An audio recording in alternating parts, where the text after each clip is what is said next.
دوسروں کو بھی خوش کرنا ہے، خود کو بھی خوشی کے مرحلے سے گزارنا ہے۔ اب میں بس آخری بات پیش کر رہا ہوں، جہاں امام زمانہ نے فرمایا کہ امام حسین اطاعت پروردگار میں کوشش کرنے والے تھے، آپ صرف اور صرف دعائے عرفہ کو پڑھ لیجیے، نہیں پڑھ سکتے ہیں تو اردو، انگریزی، ہندی زبان میں اس کا ترجمہ پڑھ لیجیے۔ امام فرماتے ہیں اللہم اجعلنی اخشاک کأنی اراک، خدایا مجھے ایسا اپنے سے ڈرنے والا بنا دے گویا میں تجھے دیکھ رہا ہوں۔ عمیت عین لا تراک علیہا رقیبا، وہ آنکھ اندھی ہو جائے جو یہ سوچے کہ ہمیں کوئی دیکھنے والا نہیں۔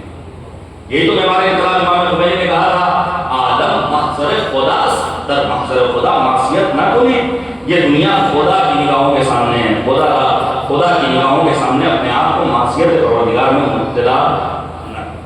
اور پھر امام حسین کی ایک اور صفت جو زیارت ناحیہ میں سرکار وجد نے بیان کی، وہ کیا ہے؟ حافظا للعہد والمیثاق، جو پروردگار سے عہد کیا ہے، وعدہ کیا ہے، اس وعدے کے وفا کرنے والے تھے سید الشہداء حضرت ابو عبداللہ حسین۔ یاد رکھیے گا، میں نے کل ایک جملہ کہا تھا کہ منافقین کی بات آتی ہے تو فوراً خوش ہو جاتے ہیں کہ معاملہ صدیقہ تک پہنچا، لیکن نبی خاتم نے فرمایا تھا کہ منافق کی چند علامتیں ہیں، ان میں ایک علامت کیا ہے؟ اذا وعد اخلف، منافق وہ ہوتا ہے جو وعدہ خلافی کرتا ہے۔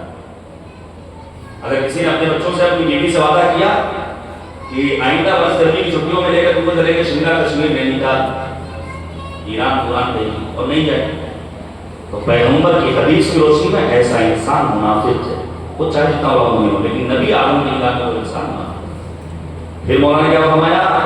اذا حدث کذب، منافق وہ ہے جو جب بولتا ہے جھوٹ بولتا ہے۔ میری تو زندگی کا ایک بڑا حصہ ہاسٹل کا گزر گیا، ہندوستان سے لے کر ایران تک، بہت سارے ہمارے ساتھی ہندوستان سے باہر دیگر ممالک کے، کچھ لوگوں کو ذرا سا جوش ہوتا ہے، جذبہ ہوتا ہے، اور پھر بس وہ چاہتے ہیں جھوٹ بولے، ہوتا ہے نا کسی کی عادت بن جائے۔ ہمارے کچھ ساتھی ایسے بھی تھے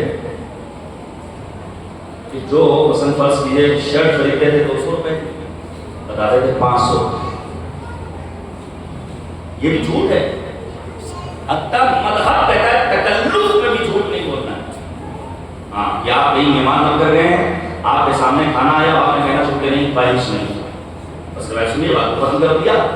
روایت دیکھیے نبی خاتم پیغمبر اعظم سرکار کے رسالت مآب حضرت محمد مصطفیٰ صلی اللہ علیہ وسلم،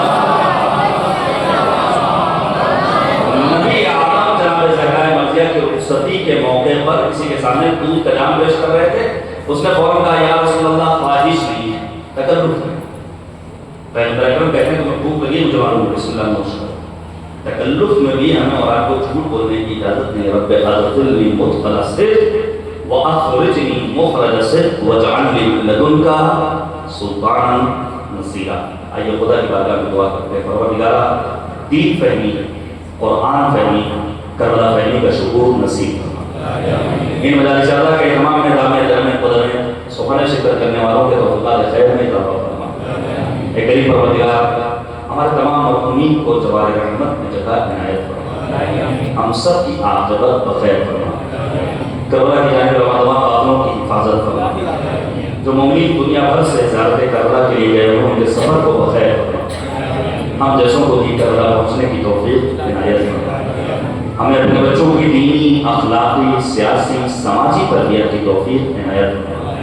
کریم پروردگار، بحق ذکر شہداء کربلا علیہم السلام، ظالم و غاصب امریکہ، اسرائیل، آل سعود کو نابود فرما، مظلومین فلسطین و غزہ کی حمایت فرما۔ کہ کریم پروردگار، رہبر معظم جناب حضرت آیت اللہ عثمان خامنی، مرجع القلب آیت اللہ عثمان سیستانی، سید القابلہ جناب سید حسن نصر اللہ کو طول عمر بابرکت عنایت فرما۔ دعاؤں کی قبولیت کے لیے مل جل کر جیتی جاتی سوال بھیجے گا پر محمد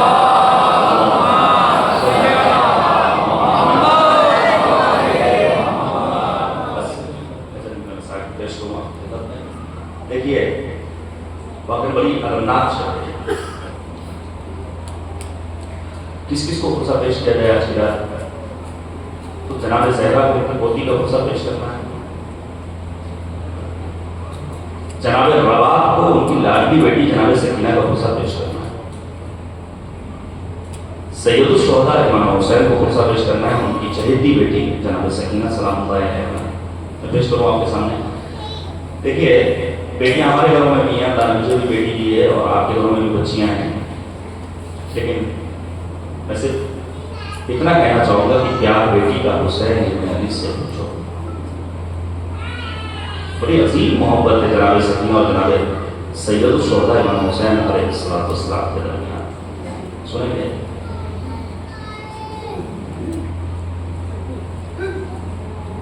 یعنی جب جناب امام سجاد واپس مدینے آئے ہیں اور مینہار میں امام سجاد کو مسلسل گریہ کرتے ہوئے دیکھا ہے، اور مینہار نے یہ کہا تھا کہ مولا شہادت تو آپ کی میراث ہے، تو امام سجاد نے یہی تو کہا تھا کہ مینہار تم نے انصاف نہیں کیا، یقیناً شہادت ہماری میراث ہے، لیکن کیا ماؤں اور بہنوں کا بے مخنوں چادر کو شام کے بادار و دربار میں آنا بھی ہماری میراث ہے؟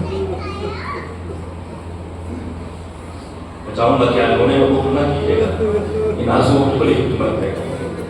آپ سوچئے ایک معمولی بات ہے کہ حسین کی پہلو شکستہ ماں فاطمہ زہرا ایک ایک عزادار کے سامنے اپنے رومال کو پیش کر رہی ہوتی ہے، لاکھ کے عزادار اپنے آنسوؤں کا نذرانہ پیش کر، جزاکم ربکم، خدا کوئی غم نہ دے سوائے ہمیں سید الشہداء حضرت امام حسین علیہ السلام کے۔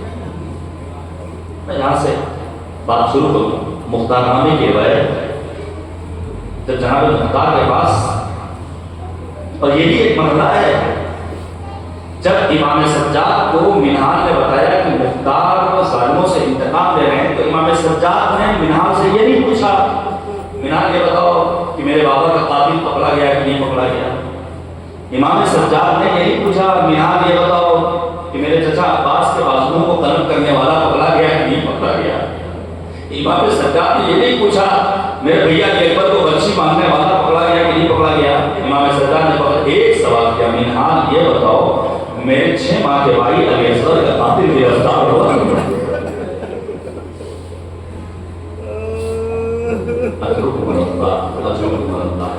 مختار نامے کی روایت سن لیجیے، بات باقی بات، جب جناب مختار کے پاس شمر کو گرفتار کرنے لایا گیا ہے اور مختار نے شمر سے پوچھنا شروع کیا، شمر کربلا میں تمہیں کون سے ایسے مظالم لائے جس کے بعد تیرے پیروں میں لڑکھڑاہٹ پیدا ہو گئی، تیرے وجود میں لرزہ طاری ہو گیا، تو شمر جناب مختار سے کہتا ہے کہ آپ حسین کے چاہنے والے ہیں، برداشت نہیں کر سکیں، مختار کا اصرار بڑھا، اب شمر کہتا ہے مختار اگر آپ سننا ہی چاہتے ہیں تو سنیے، حسین کی شہادت کے بعد ہمیں حکم دیا گیا کہ خیموں کی تنابوں کو کاٹتے جائیں، تنابوں کو کاٹتے کاٹتے ہمیں خیمے میں پہنچے، کیا دیکھا ایک کمسن بچی ہے جو مصدر عبادت بچھا کر کھڑی ہوئی ہے، سمجھ گئے آپ کون ہیں؟ یہ ہے فاطمہ صدیقہ یتیم حسین۔ جناب سکینہ، شمر کہتا ہے میں نے پوچھا تیرا کیا نام ہے؟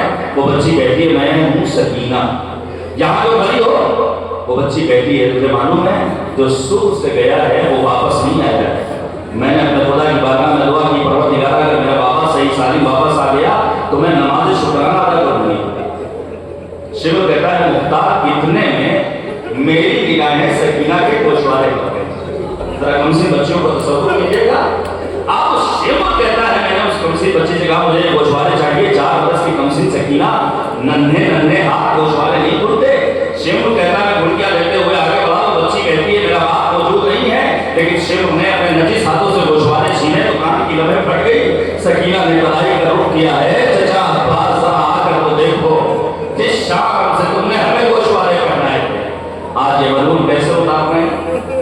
اجرکم اللہ، خدا کوئی غم نہ دے سوائے ہمیں اہل بیت اطہار علیہ السلام کے۔ بس میں ایک منزل کو اور پیش کروں، وہ منزل کیا ہے؟ لوٹا ہوا قافلہ شام پہنچ چکا ہے، امام سید سجاد فرماتے ہیں میری بہن کے سوالوں نے مجھے بہت پریشان کیا ہے، یزید کے دربار کے واقعات کو چھوڑ رہا ہوں، یہاں تک کہ جب امام سجاد نے شام کے مسائل بیان کرنا شروع کیے تو مولا امام سجاد فرماتے ہیں ہمیں اس راستے سے گزارا گیا جہاں غلاموں اور قمیضوں کی خرید و فروخت ہوا کرتی تھی، سوچیے آل محمد پر کیا ظلم اٹھایا گیا، وہ 4 برس کی کمسن سکینہ اپنے بھیا سید سجاد کو خطاب کر کے کہتی ہے بھیا ہم سے تو بتایا گیا تھا کہ تمہیں اسیر بنایا جائے گا، کیا ہمیں غلامی اور قمیضی میں لیا جائے گا؟ امام سید سجاد لیا کر رہے ہیں زندان شام جہاں چھت موجود نہیں ہے، اسی زندان شام میں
ہم آج کی تاریخ میں لکھاتے ہیں شبی ہے تابوت کی زیارت کیجیے واہ سکینہ واہ حزنہ واہ مصیبتہ واہ